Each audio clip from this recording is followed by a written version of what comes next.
You know how everybody always figures the guy who saves the whole village has to be the loudest one, yelling orders and waving his arms around. Yeah, well, drop that idea right now. In this story, the hero couldn't say a single word his whole life, and it was those quiet hands on a pair of drums that kept an entire village from getting wiped out in the middle of the night. Picture this.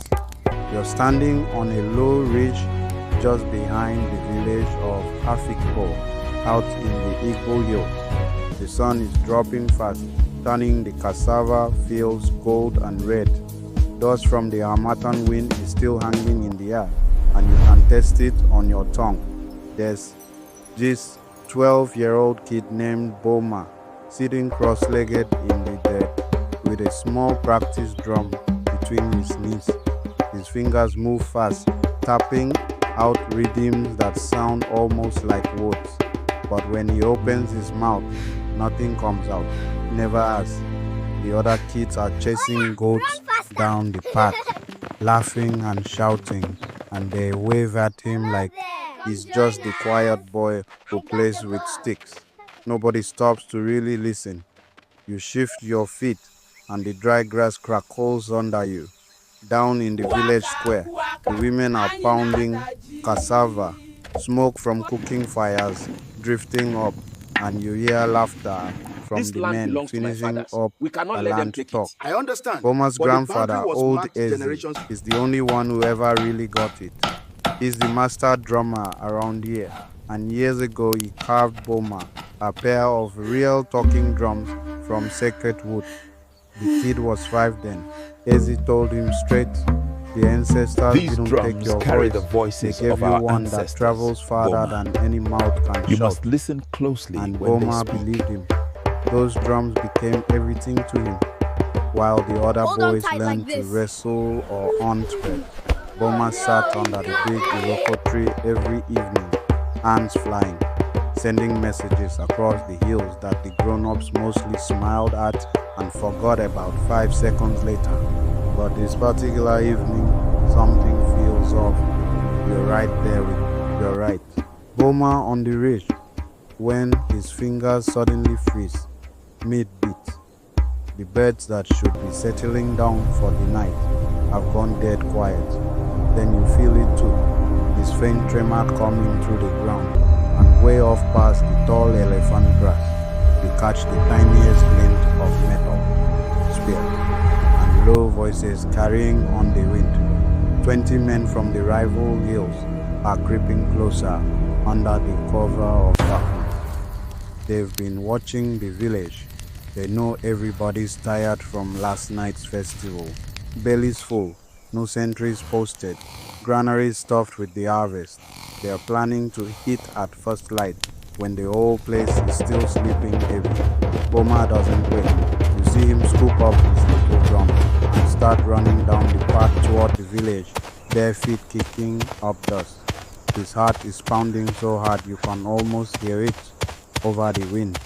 He bursts straight into the middle of the square where lanterns are still glowing from the festival, and Chief Nwanko is settling some small argument about farmland. Boma grabs the big talking drum his grandfather made, the one that can carry a message for miles. His hands slam down, high low, high low.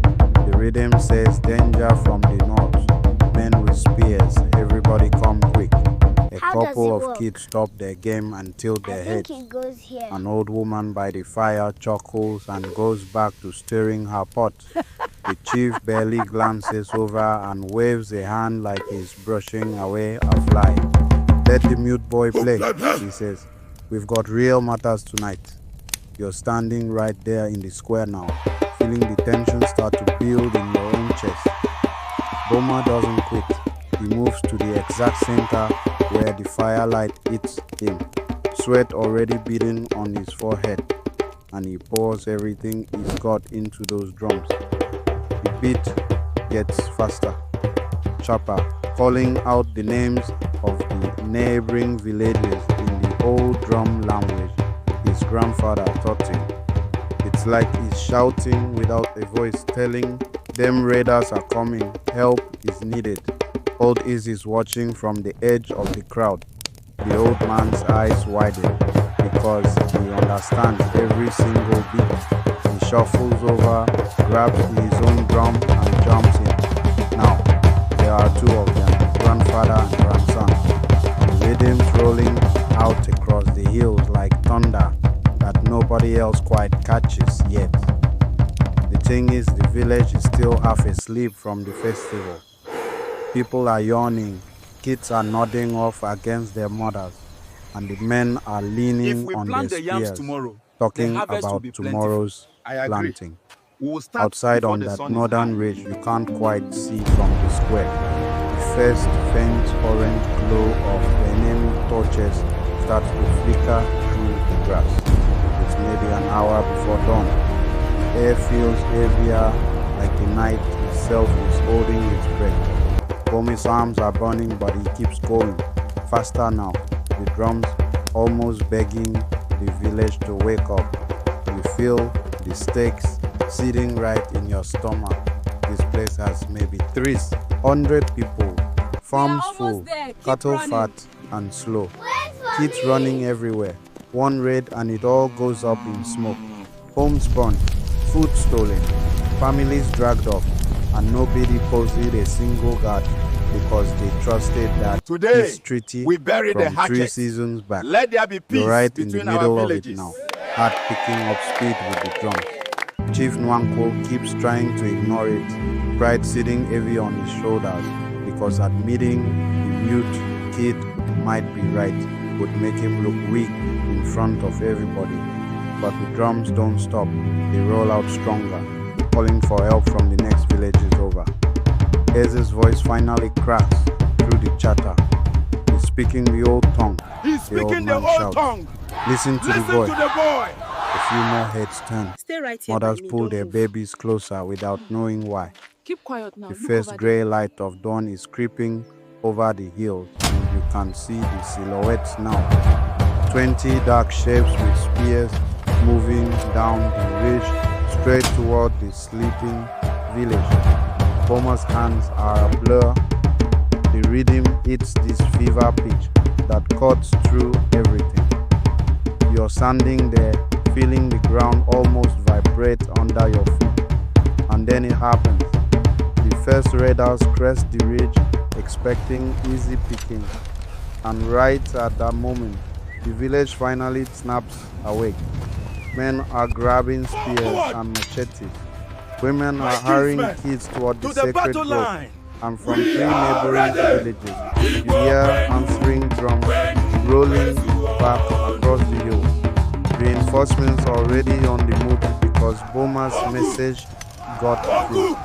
The raiders walk straight into a wall of shouting warriors and blazing torches. Steel clashes, torches swing, shouts fill the air. It's short, it's fierce, dust flying everywhere, but nobody from the village dies. 3 men get caught, but they'll heal. The raiders break and run, leaving their torches scattered in the grass and their pride in the dirt. They will not return! You're breathing hard just watching it. Look, the sky is the sun turning is rising pink now, and the square is full of people staring at this boy who Is never everyone said a accounted word. for? Chief Nwankwo walks straight over, the dawn kneels of a down new in the leader. dust in front of The Boma, future is and yours, takes the my white son. eagle feather from his own Receive head this and feather, my places son, it on the a kids. symbol of your bravery You and are honor. the voice of Afrikpo, he says, loud enough for everyone to hear. The whole village starts cheering. They spend the next week strengthening celebrate the our alliances with heritage. the neighbors, posting permanent Listen drum closely, sentries on the children. ridges, The drum and teaching speaks every child the our language history. of the talking drums so nobody ever gets caught sleeping again. Boma never did get the power of speech, never needed it. For decades after that night, his rhythms carried the news, the celebrations, the warnings, everything the village needed. And sometimes on quiet nights when the moon is just right, the elders say those same drums still show faint marks on the wood that glow a little, like the ancestors left their fingerprints right where Boma's hands were moving that night. The boy who couldn't speak ended up being the loudest thing the hills had ever had, and the village is still there because of it.